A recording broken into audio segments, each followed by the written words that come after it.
You're listening to the Leafs Fan United podcast. Tate Harris, Cody Wall.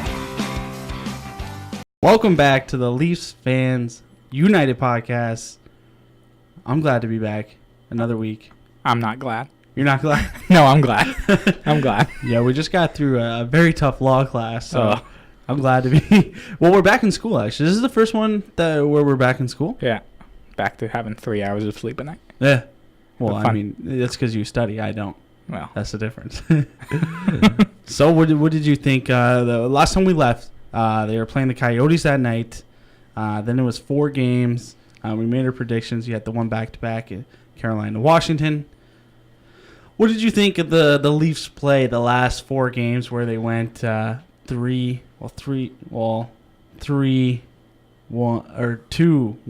right? did we go to? Yeah, 2-1. Oh wow. No. Yeah. No. Arizona was a win. Arizona was a loss. Oh my God. We lost against Arizona? Yes, we lost 4-1. I thought we won 4-1. No.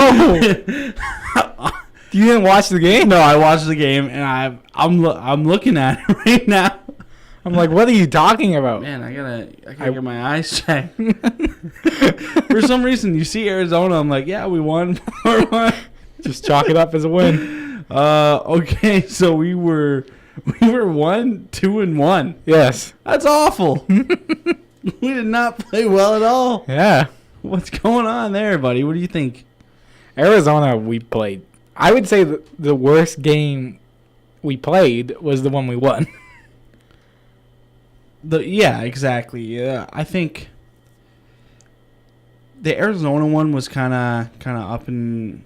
I think Arizona outplayed us definitely. Yeah, I don't think. Just to pause for a second, Jordan. I can't hear myself.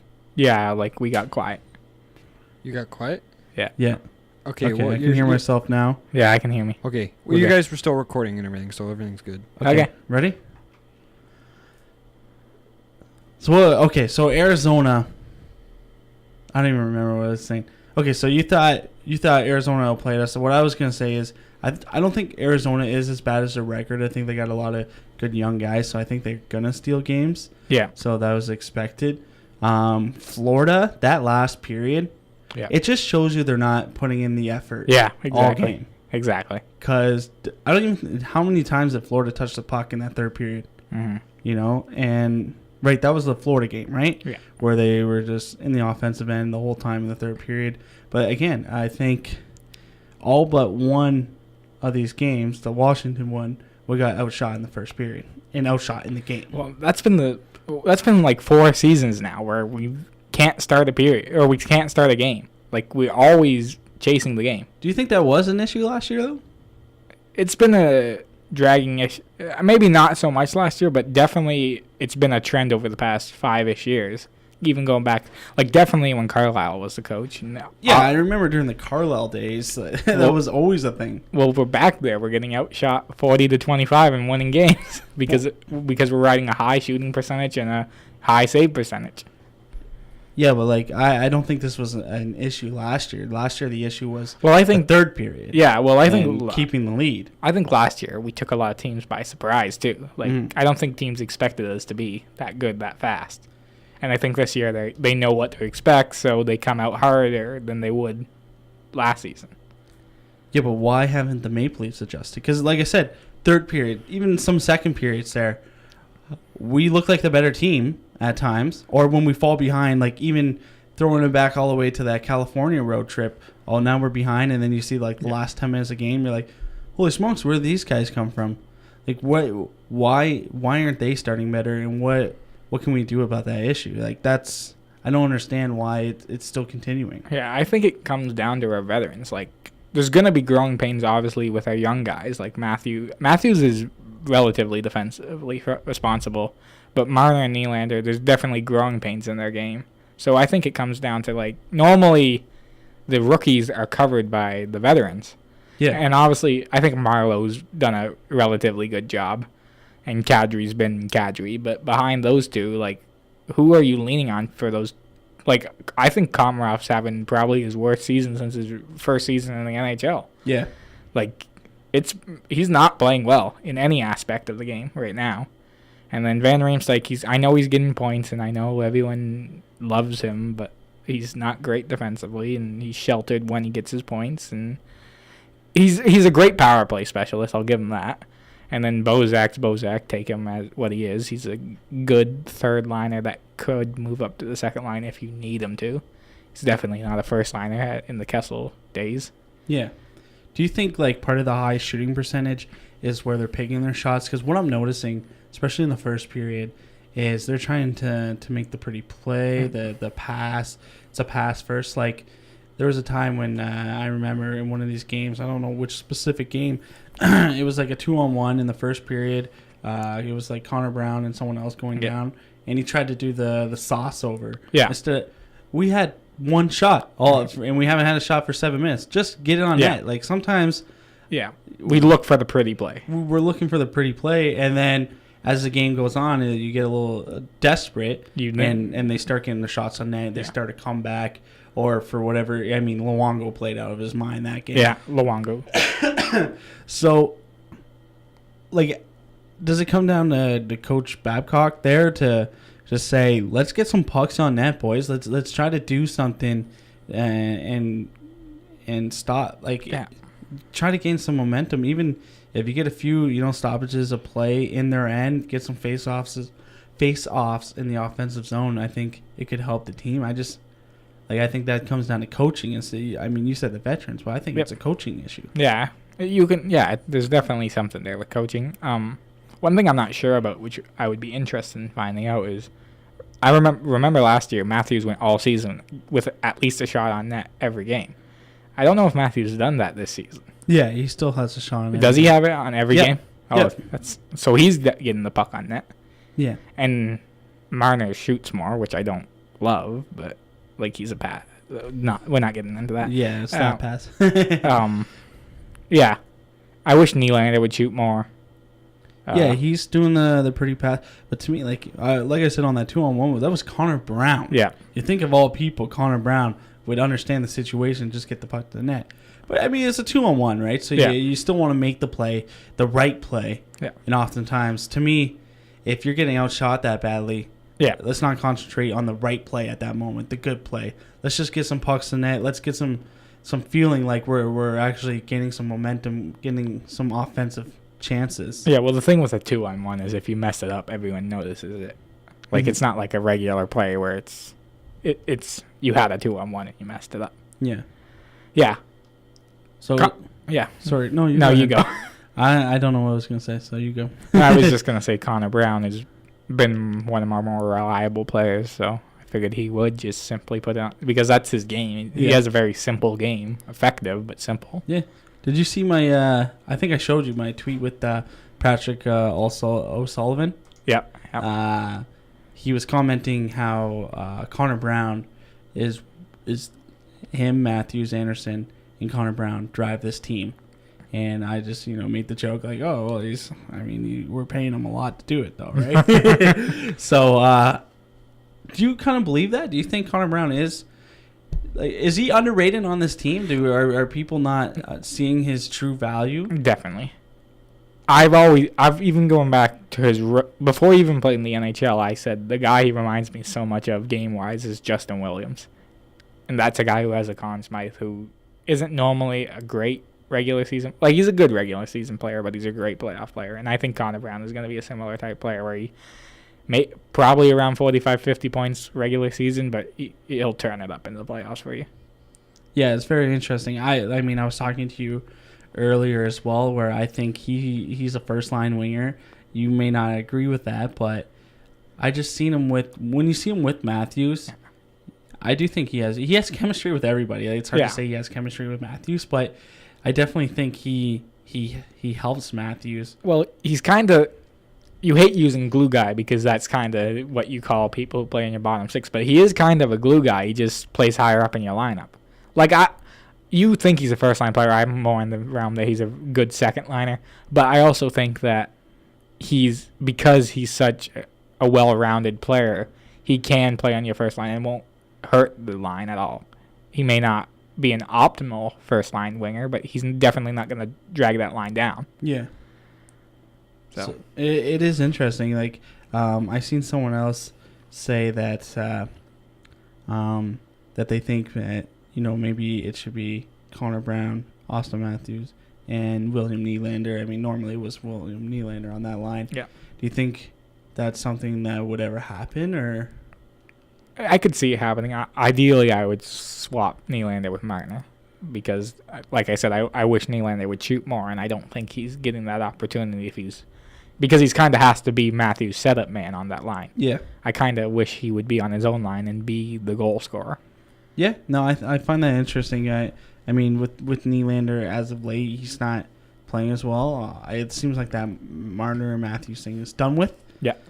So I don't know. Do you think Babcock will go back to trying it out? I hope he does. Yeah. I hope he does. Because I just think long term that's such a good fit because Marner's a pure playmaker and Matthews is a pure goal scorer. Yeah. It'll be interesting to see. Of these games, what was your biggest piss off moment? Was there any moment while watching these games where you're like, well, that's the Leafs, or like were you physically mad at any point? Well, the obvious answer would be the no goal, but I definitely think I'm of the opinion that he had enough time to reset and be in position. Like Matthews got that thing well behind the net, and he took it to the hash marks before he even shot. That gave him plenty of time to who was it, Ranta in that? Yeah, he had plenty of time to reposition himself. Yeah, that was interesting to me too. If anyone watches Steve Dangle's videos, he shows the screenshots. Yeah. Where you kind of see, I think it was Ekman Larsson's butt kind of pushing the stick into. I mean, I know that doesn't change things. Yeah. But like, because some people are like, well, if it's if it is goalie interference, we gotta start giving penalties, or So to me, that's why there's not penalties. And then someone else said, if those kind of things happen, we should just blow down the play right away. Because remember the Los Angeles Kings one with Quick? That one was a little different. He had more than enough time. He just gave up on it. To me, a play like that, the refs obviously didn't see it. Yeah. So that's the issue there. So I'm not even that mad about it. They didn't deserve to win that. No. Like that play didn't, in my opinion, that play didn't cost us the game. I think we still would have lost that game, even if we scored that goal.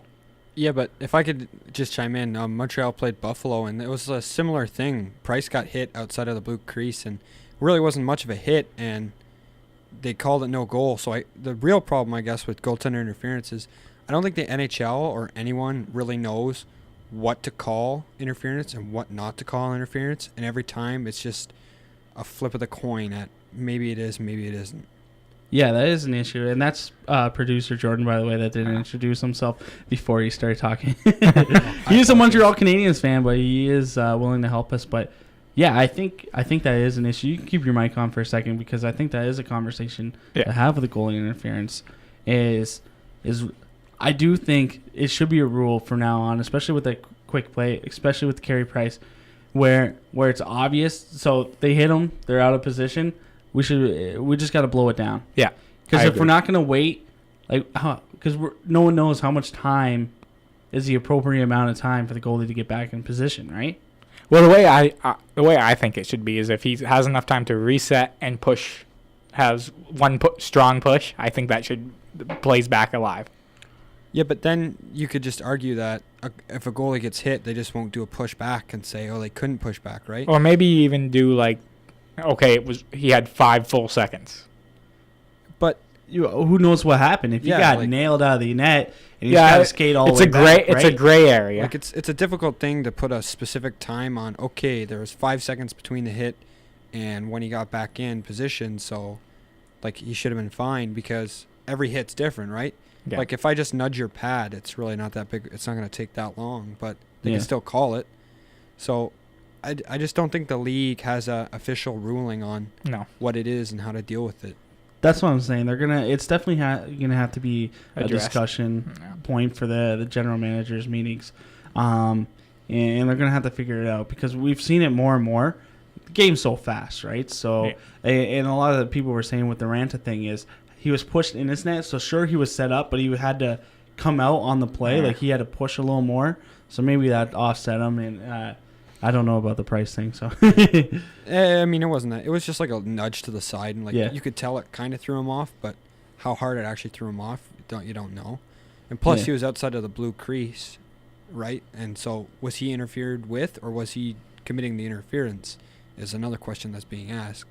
And it's just, I feel the league has to move to like any contact with the goalie in the blue crease, incidental or not. It just has to be a penalty until they can figure out how do we constitute what is what and how to fix it. But when it comes to the blue crease, isn't that a rule that people hated? Like Yeah. a foot in the crease. Yeah, and true. Disallowed goals, the- and that was something people hated, and Well, now you can kind of get away with it. Yeah. But Well, now it's starting to be a problem. Buffalo fans sure hate that rule. Yeah, because of the playoffs. But because didn't the guy? I think I know the price play you're talking. Didn't it kind of hit a stick too or something? Or Yeah, a little bit. so, I mean, And then there was another goal last year where VC like dragged him out of his net to the Zamboni door, and that was a perfectly fine goal. And then he gets lightly nudged and it's called off. And I mean, I'm not really complaining because he got the shutout, but like at the same time, it's something that's broken in the game, and yeah. it can really affect. And one day it always takes something to happen in the playoffs, right? Yeah. That before we ever get any real change. So it's just interesting thing to see. Another controversial topic is that Matt Martin was a healthy scratch So for the first time, which, if you remember at the beginning of the podcast, Cody, I think I could quote you saying, he will never be out of the lineup unless he was hurt. So what do you think about that? And I don't know if you agree with Don Cherry's comments because he took him out of Carolina, softer team. You know, they don't have any fighters, and put him back with Washington now. Does that bring down Martin's confidence, especially when he's having a great season? yeah, I made a joke before the podcast. That they took Martin out when he's arguably playing the best hockey of his career. Yeah. It's just Jordan, weird. can you look up Matt Martin's stat? Do a hockey reference, Matt Martin, and so we can see his Corsi. But yeah, he's having one of his greatest seasons. It's tough to agree with him. With Don Cherry, that is, with the Mitch Marner, Matthews, and Martin line. Yep. But I did like it. Yeah. I didn't hate it. All right, point total. His best year was 2015-16, where he had 19 points in 80 games, and so far he's got 7 in 23 this year. And for his Corsi this year, his Corsi 4 is 160, and his Corsi against is 165. He's at 49.2. And his relative Corsi is negative 2.2. Negative 2.2 for Matt Martin. That's... It's not bad, but It's not bad. I'm looking. He's also starting 55% of the time in the defensive zone. Okay, so he is starting the majority of the time in the defensive zone. So Yeah, maybe we give him Matt some Martin leeway. is on pace for 24 points, so slightly above his best season. Yeah, you said how many was it? 18? 19. 19. It feels like he's playing more ice time than he is because apparently he's only averaging just over 8 minutes a game. Really? It feels like he's at. I thought he was up at like 11. Yeah, I thought he would be up there too, especially when he's been playing with a lot of skilled players lately. I mean, Nylander was on the fourth line in the Washington game. Yep. So, I don't know. What did you think of that Washington game, by the way? I knew Ovechkin was going to destroy us. Yeah. I just knew it. And I think Washington is a sleeper this year because the pressure's off. Yeah. I think they could definitely go far. Yeah, I think so too. And to me, that's one of those losses with a great story. Like I think that kid's name was Alex as well. Yeah. Where you're just like, you know what, like we'll take this one. The way I looked at it is like, while I was watching the game, I'm like, okay, we're getting scored on, but at least it's Ovechkin scoring. Yeah.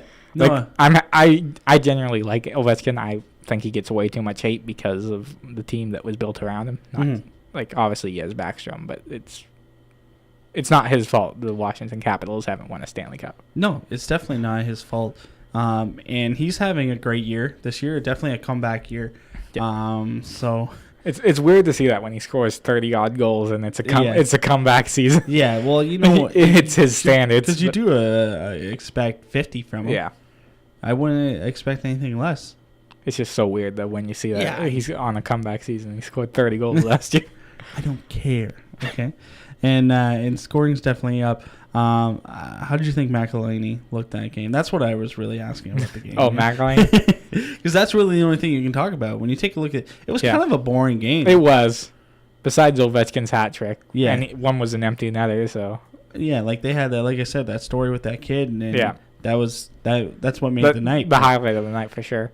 Yeah, McElhaney scares me. Yeah, Yeah, he scares me. because Coleman Pickard is now up to a 9.24 save percentage in 6 games, and Garrett Sparks is he 9.37 or was it 4.7 I'll check it real in quick. 12 games? So if you're McElhaney, he's only played 4 games. Yeah, 9.47 947 in 12 games. In 12 games. If you're McElhaney, you got to be starting to get worried. And Calvert Pickard is up to a 930 in 7 games. Oh, he must have Yeah. from last night then. Yep. So he's at I just looked this stat up like yesterday. So he's at a 930 now. Oh, okay. Yeah. Oh, yeah. They played that matinee game at the ACC. Okay, so he's at 9:30 now. So now Curtis McElhaney, but so obviously McElhaney's got to know what's going on in the AHL, obviously. Yeah. But if you're the Leafs coaching staff, McElhaney's only played 4 games. Yeah. Can you get rid of a guy for playing 4 games and maybe 2 of them have been bad? You know, like, is that a thing you can do? Well, I think when they signed McElhaney to that contract, McElhaney probably knew he was just buying time. You think? Because it's a two-way contract. It's only for $800,000. It's a 2-way contract? I believe so. You sure? I'll check it because I'm pretty sure they mentioned that. I'll check it. You just talk. Okay. So, yeah, with me, because it was still a 2-year contract. So Yeah. to me, 2 years shows that they have some confidence in McElhaney or that they like him. You know, Babcock often says at times he's a good pro and the regular stuff. But after the post-game press conference there, Babcock, he didn't say he didn't like McElhaney, but he definitely hinted at it. Yeah. And with how well Sparks and Pickard are playing, you got to think one of them deserves a call up. I would like to see Sparks, but maybe you leave Sparks in there because he's playing so well. You bring Pickard up because he does have the backup goalie experience. So it would be definitely interesting because the load that Anderson's currently playing, like with McElhaney only playing 4 games and we're almost in December, it's kind of scary. So it doesn't look like it is a two-way contract. It is? It's a one-way. Okay. My bad. But it is. So he gets paid $800,000 whether he plays in the NHL. So he probably knew. That's what I'm saying. There's no way he would accept a 2-way contract because if he knows he's getting sent down, he doesn't want to make $80,000. Well, there's players like, for example, I use TJ Brennan as an example, who he's guaranteed, even though he's a career AHLer, he's guaranteed $400,000 a year. Yeah, because those are 1-way contracts. Is it Is he paid on a one-way contract? Because That's- I know that That's what 1-way and 2-way I know there are. mean. I know, but I know there are high-end AHLers that get paid. Like let me check up TJ Brennan. Well, just Here we go. Jordan, are you looking this stuff up, man? You got one job, bro. TJ, you guys are just like pulling it up quicker than I can. I got it. Don't worry. He's pulling it up. He's like, I'll look it up, and it's like, Yeah. okay. Trust the Montreal fan. You know what the sad thing is, though? We've mentioned TJ Brennan So at least 2/3 of these podcasts. He doesn't even play on the team anymore. Oh, man. He's the Bobby Orr It's a of the two-way AHL. contract. He gets paid. If he were to play in the NHL, he would be paid $650,000. If he plays in the AHL, he makes $350,000. Oh, okay. I see. Yeah. I see. Sorry. Oh. Because that's pretty high for a 2-way. Yeah. To get 3. Well, I know Garrett Sparks is a similar situation. Not the most recent contract, but the contract before that. I believe I'll bring that up. Because you think most of the guys on 2-way contracts, I usually think like they make like 600,000 in the NHL, 60 grand in the AHL. That's usually how it goes. But Yeah, it's interesting. so the Leafs are on a Western road trip. Not the scary Western road trip this time though. They're playing Calgary, Edmonton, and Vancouver. Yep. The map stopped there, or the calendar, not the map. What kind of record would you like to see on that road trip? Well, we lost some ground in there, so ideally we go. That's 3 games. Ideally, we go 2-1. Who would you like to lose to? Definitely not Vancouver. I think it might not be a team I hate more in the NHL right now than the Vancouver Canucks. Why? Just the way, like last year, obviously there was that big line brawl. Yeah. And the whole Kadri-Sedin incident, and then Burrows spearing Riley, and I don't know. It's just something. It's not even the same team. It isn't. Oh, Brock Besser looks so good. He looks. I hate to admit it, but he looks so good. Yeah. He looks like he could win a Rocket Richard. He's that good. Really? He's unbelievably good. Wow. Because I know a lot of people are talking about the Vancouver Canucks like they were talking about the Maple Leafs last year. Yeah. Like Vancouver and New Jersey kind of seem to be those teams that they're talking about that are like the Leafs. It'll be interesting to see. I think the Calgary game. Yeah. I think we're gonna lose it. Yeah, I hope that's the game. I hope we lose. Yeah. If we go 2-1, I hope we lose against Calgary. I'm excited to play Edmonton though. Something tells me they're having a rough season, but something tells me they're gonna destroy us. Really? Oh, I just like that Kadri McDavid matchup, and I think it can be fun. Yeah. Well, even everyone goes on about that game where Kadri scored the OT winner, and everyone said, but he didn't do a great. I know McDavid was off the scoreboard, but McDavid still got his chances. Yeah. He's kind of like Crosby, where you can't stop him, but you can limit him. Yeah, you're not going to completely shut him down. Yeah, but, I mean, if you limit McDavid this year, that's still a major cut in the Oilers' production. Yeah, exactly. Yeah. If he can just keep him off the scoreboard, let him get some chances, but nothing real good, then Edmonton's going to really struggle to win that game. Because I don't know if one of you guys can look it up, hopefully Jordan this time. I think Connor McDavid is at 22% of the Oilers offense. Yeah. That's insane. Jordan, I don't even know where you would find that, but good luck with that. You can find this one. I'll find it. But it's so yeah, it'll be interesting if they can even slow them down or anything. The Vancouver game definitely won't be as rough as last year. Now that I said that out loud, it's going to be a crazy brawl. But I think the Vancouver game will be a lot of fun too. Yeah, that's going to be a lot of speed. There's a lot of Maple Leaf fans out west there, so it's always a fun road trip for the guys. But yeah, I would like to go 3-0. We need a win streak. We need to. Yeah. Whenever I make my predictions, it's not like I want to go 2-1. I want to go 3-0, but yeah. I would be happy with 2-1. No, I wouldn't be happy. Watch, we're gonna go 0-3 now. Well, here's the thing. Babcock even said that once you get better, you need to start getting greedy, right? Yeah. You want to win every game.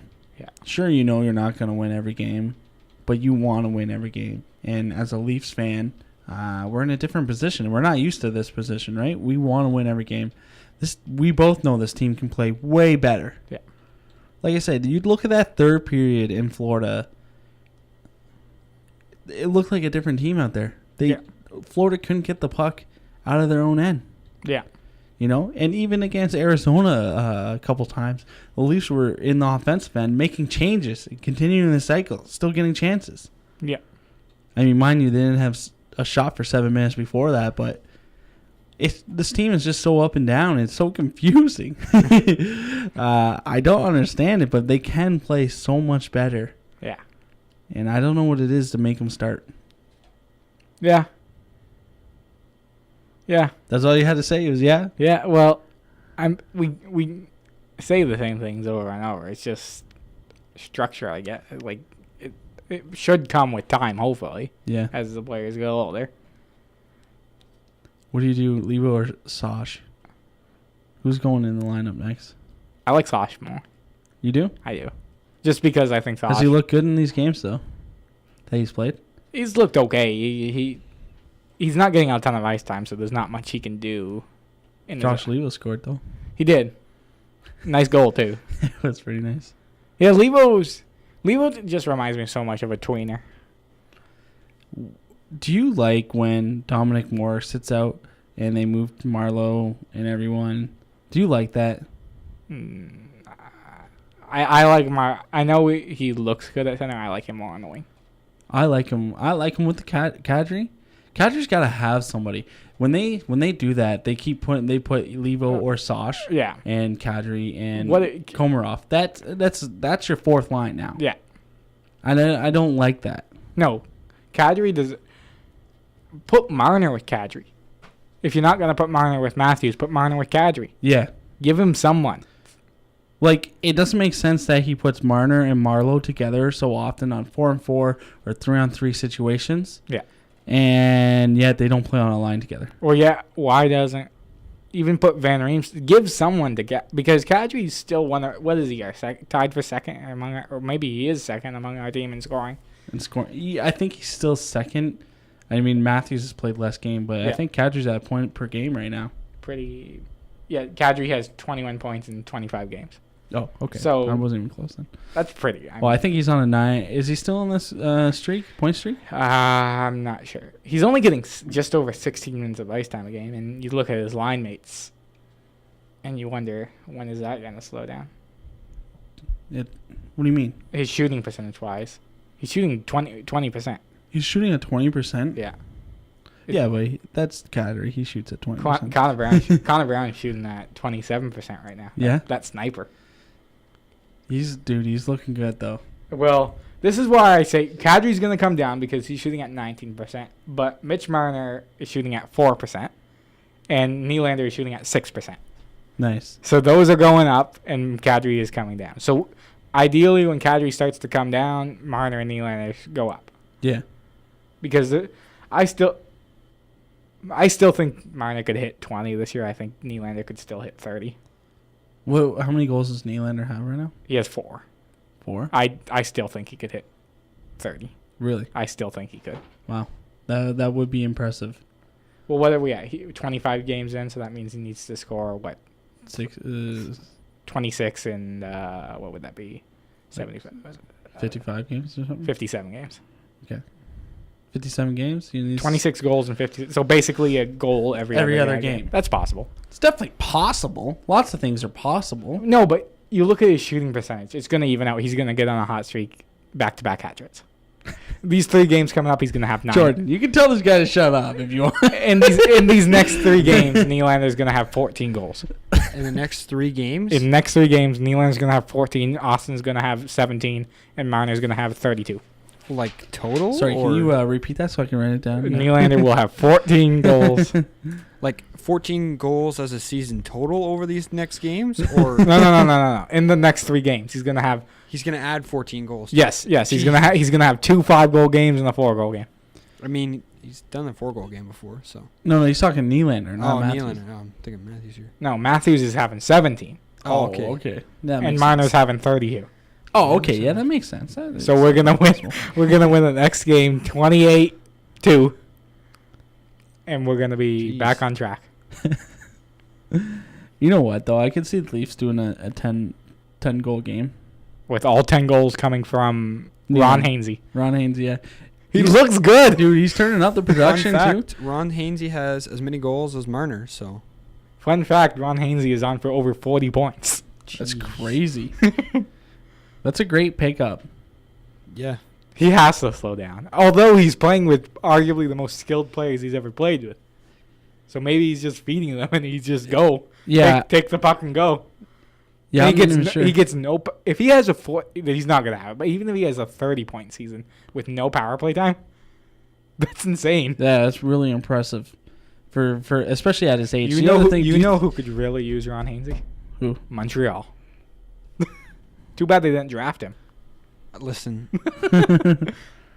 let's not go over this drafted defenseman who got away.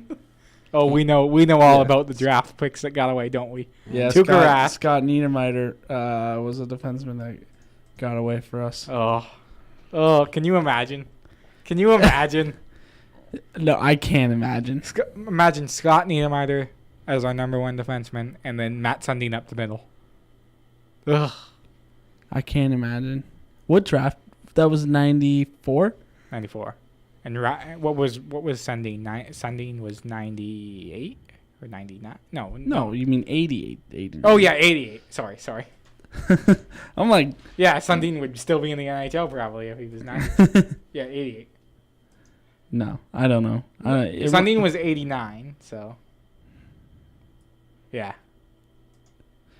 Yeah, that it would have definitely changed the landscape of the Leafs. But hey, we got Austin Matthews now. Things are still going well. That's the thing. Yeah. Our record's still okay. Speaking of number one defenseman, I don't know if you want to tie this in right now, but Craig Button. Oh yeah. I totally forgot, dude. Recently, he said, obviously everyone knows the NHL isn't going to the Olympics, but recently they did a mock prediction of what Team Canada would look like if we were to go to the Olympics, and a little bit of a controversial pick was Morgan Riley was in Team Canada's top 4. That was very interesting to me, and as a Leafs fan, I'm ecstatic as a Leaf fan. Like, I think he's definitely I think there's definitely they gotta get a Leaf on that roster mentality. Yeah. But I could see Riley as like the 7th guy. He was on Team North America, and he did very well. Well, he was Team North America's number one defenseman because Ekblad went down. Yeah, well, there was a pairing of him and Ekblad first, but he really picked it up after Ekblad went down. So I definitely could see him possibly making the team. Maybe not the top 4 spot that they had him in. I think there are better defensemen. Like, what would your defenseman be? Well, obviously Drew Doughty, Duncan Keith, Okay. Subban. I don't think they had Duncan Keith on there. What? I don't know, Jordan. If you can, maybe I can pull it up. Everyone try to pull it up. Craig Button's Olympic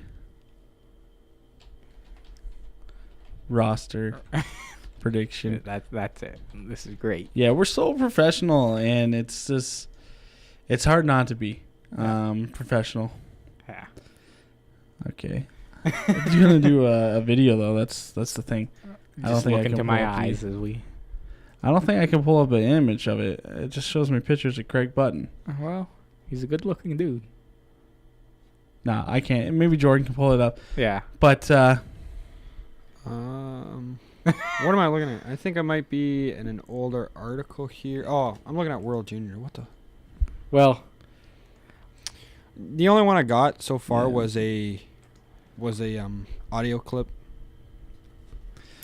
okay, was it Aaron Ekblad? I don't think was on that list either. I do not believe so. Because I know they took away Shea Weber. Yeah. PK was the 7th guy. Parenko was 6. Yep. That's a little bit of a weird pick too. Yeah. He's in the same situation as like a Riley, where I think he's definitely underrated, but Okay, Alex Pietrangelo. Yeah. How do you say it? Do you Pietrangelo. Now I can't say it because there's 2 ways of saying it. Some people call him Pietrangelo, which I do not think is the proper way, and then there's Pietrangelo, which I call him. But I think he had an uncle who went as Pietrangelo. Oh yeah, which is weird because like the same last name, but one was pronounced Pietrangelo and one's Pietrangelo. But they're related and they have the same last name. Huh. So it's interesting. Yeah, I don't know, man. I don't think we're gonna be able to pull that up. But no, all I'm saying. The only important part is Riley was on the team. Well, maybe Riley deserves to be in that spot. He's having a great season. I know, like one of our previous podcasts, I think it got cut, didn't it? When I made the prediction like earlier that I said Riley's on pace to be nominated for Norris. Yeah. And I think that point we had audio problems, so we had to cut that. I think you're gonna have to pause this. Yep. Okay, welcome back, guys. Sorry about that. our professor actually, someone needs some help, and I guess she didn't care that we were recording. I don't know. She cared. She did check. We allowed her in. We allowed her. Yeah, very nice. Yeah, we allowed her. Yeah. Like, we could stop her if she did really want to come in here. Yeah. Very nice lady. So, either way, we're talking Morgan Riley. Yeah. Top 4 defenseman on Team Canada. Yeah. Again, like, we couldn't find Craig Budden's list, but if you go online, just go on YouTube. Yeah, go on YouTube. It's up there. I watched it the other day. Yeah, so, and it's definitely, like I said, I don't think he's a top 4 guy. No. I think he can be that 7th defenseman. They had PK as a 7th defenseman. I think PK would deserve to be in that lineup. I think Subban probably deserves to be where Riley was projected. Yeah. I think you swap him. And then I don't mind. Also, there's a thing with Babcock. Maybe Babcock wants, because obviously Babcock's the coach. Yeah. Maybe Babcock wants one of his guys there. Maybe, and it could be he likes the left-right thing. Yeah. I don't know what. Yeah, that was an argument. Do you know what hand PK is there, Jordan? I believe he's right-handed. He is right. He is right-handed. Okay, yeah. Are you joking there? Or did you know? No, I was joking. Oh, He's a Montreal fan. Oh, yeah. Well, I thought you were real serious. I couldn't tell. Sarcasm, guys. I'm usually pretty serious. So, but yeah, I don't know. Actually, Jordan, what do you think? Do you think PK would deserve to be in the Team Canada lineup, or? Yeah, I mean, he got snubbed from Sochi, right? Too, like. Was he snubbed? I think so. Wasn't he the extra? Yeah, he was the extra. He was the extra. Sure. Yeah. So you're telling me again he's the extra? I don't know about that. I don't think he's an extra, but I'm not good old Coach Babcock there, right? So, I mean, if Babcock would be the coach again, but I think PK could easily make top 4 of the Olympics. Like, I don't see why he couldn't. He's a dynamic player. Yeah. Well, I think PK's very similar to Riley in terms of game, the way they play. Maybe, yeah. Obviously PK's a right, Riley's a left, but they're both. I think PK's still a little more dynamic. Yeah, PK definitely brings. Yeah. Well, I think PK knows he can change a game. I don't think Riley knows that he could, put the team on my back. It's my time. I'm going to do this. But we keep going over on and on about it. Like the one shift every game. Yeah. He goes. I'm just saying he could do it more often. The thing with Subban is will try and dance around the entire team. Whereas Riley, he just skates real fast and moves the puck. And goes in a circle and doesn't shoot it. It's not like he comes back out of the zone. Trying to split I hate that, though. What? When you do your zone entry, you start from the defensive end, you do your zone entry, skate along the boards, still no shot, skate along the boards, and then we're out of our zone all of a sudden. Yeah. And then we dump it in. What the hell is that, Yeah. But either way, I think we got to wrap up. I think we're around our around time. Hey, Jordan, where are we at? We're probably, we'll wrap it up, eh? Yeah, maybe just do the games and then wrap it up. Yeah, do games and then, because you guys you're in. Yeah. Well, we already kind of talked about the games at Calgary, Edmonton, and Vancouver. So, I guess we did. So, like I said, I was hoping 3-0. The only problem is they're late games. Yeah. Makes it a little more difficult when you got to wake up early for. Yeah, for class now. Yeah. They were on strike. Things were going perfect for a while there. Yeah. But hey, either way, guys, we'll be back next week with more Leafs talk. And now that we got Jordan involved, producer Jordan. Seriously. Is his new nickname. Thank you. Thank you. Maybe we're upping the quality. We got 2 cameras in here right now. Someone actually knows how to work the and equipment. Someone sitting in the booth so that we don't have to have a loud tone. Yeah. That's already. Well, there probably will be a loud tone because we cut a couple times today. Yeah. Should have played that mid-game. So it will be. We will continue to improve and be more prepared. Yep. We're learning as you guys listen to us. So. Yeah. And you should expect around every Monday. Probably every Monday. Every Monday, but I'm guessing because now we got the 2 cameras. Yeah. It might not be released till Tuesday. Yeah. More. Yeah. Record Mondays. Yeah. Record Mondays, released on Tuesdays. So again, thanks for listening, guys, and just comment and tell us what you think we should improve on, things that we should add. If you want more talk from Jordan, I think we're now with Jordan's here. We're going to add some more NHL talk. Yeah. It won't be just Leaf centric. Yeah, it's hard coming up with a topic every week when there's not much. Like, because the last week, it was just the same stories. Same old. Like, we covered Matt Martin today, so yeah. we were running out of stuff. But, I mean, of course, at the end of the day, we'll have Jordan here. We'll talk NHL. We will not have Montreal talk, though. No. I promise you. We don't want that talk. We don't want that kind of language spoken. That you see, we put them behind the glass. Je ne sais pas. Separate them. Parler français. I don't know. I don't know how to say it anymore. Anyone know? Don't know. No? Okay. No. All right, so we're gonna go. Again, I'm Tate Harris. I'm Cody Wall. We'll see you guys next week.